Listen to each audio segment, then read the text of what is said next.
me just find the word.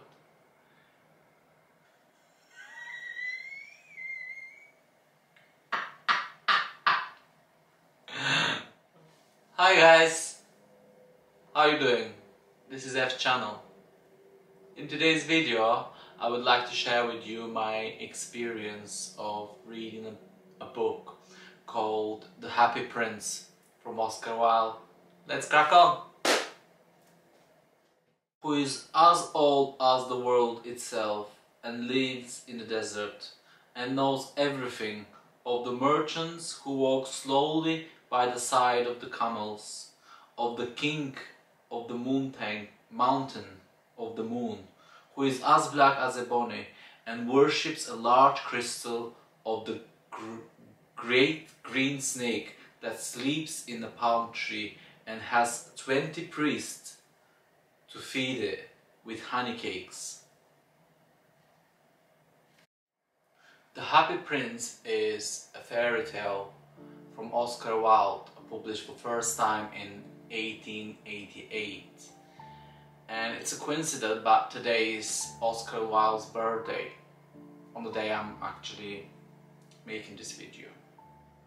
Regardless the name of the story, in fact the prince is not happy at all.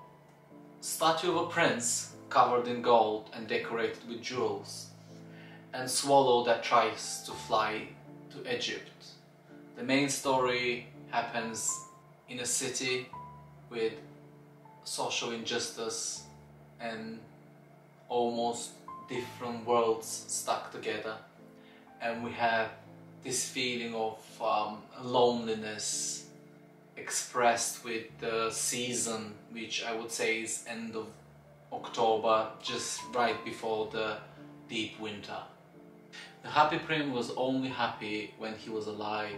After he died, because of his social status, the council made him a statue which represented his status, all covered with gold and jewels, and he was put on top of the very high pedestal so he could see everything that happens in the city, and he saw a lot of unfair things and sadness and loneliness, which brought him emotional pain, and he started questioning his understanding of happiness.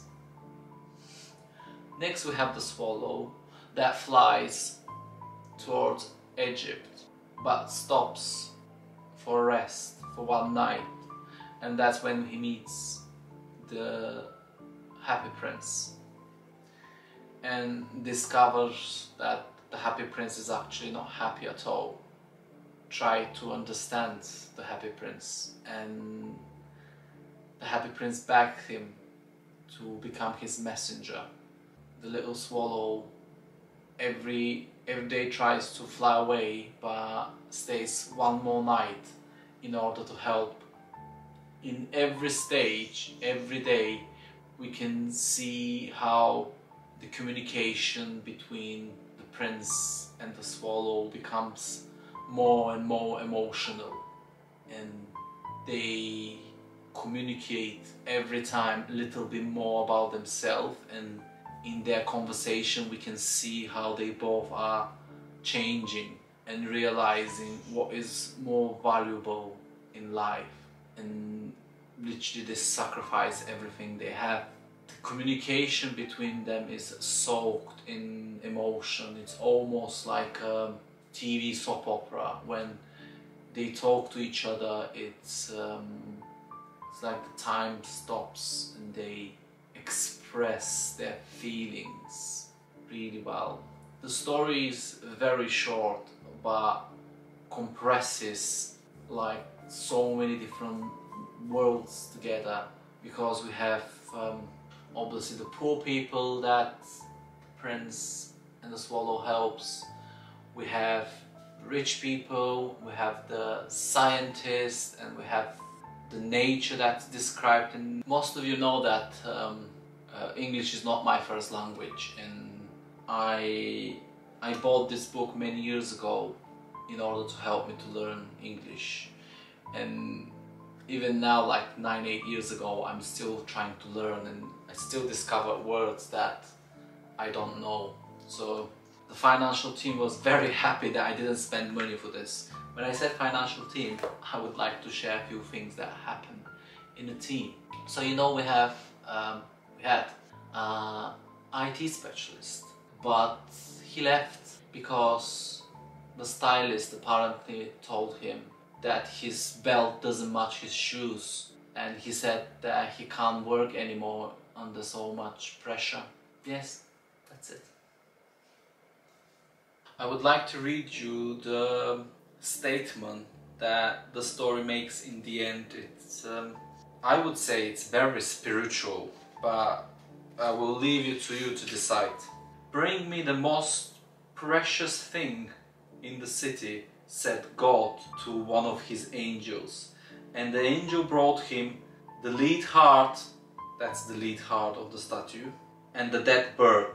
"You have right chosen," said God, "for in my garden of paradise this little bird shall sing forever, and in my city of gold the happy prince will be happy indeed."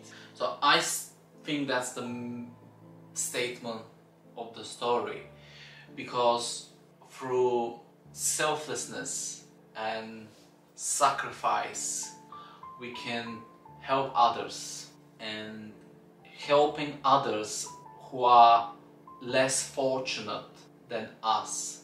Doesn't matter in what situation we are, we will always be able to find someone that needs help. I will read a very short conversation between the prince and the swallow. The part that I say that it's like a soap opera. "You are blind now," he said, "so I will stay with you always." There's something very interesting about a bird that I can't relate. He says, "And the little swallow began to think, and then he fell asleep. Thinking always made him sleepy."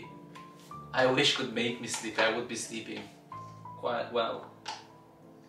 One of my favorite quotes from Oscar Wilde is, "I never leave the day's job for tomorrow if I can do it day after tomorrow," which I think I misunderstood in my early 20s, thinking that he's just suggesting that we should procrastinate everything that we can do today.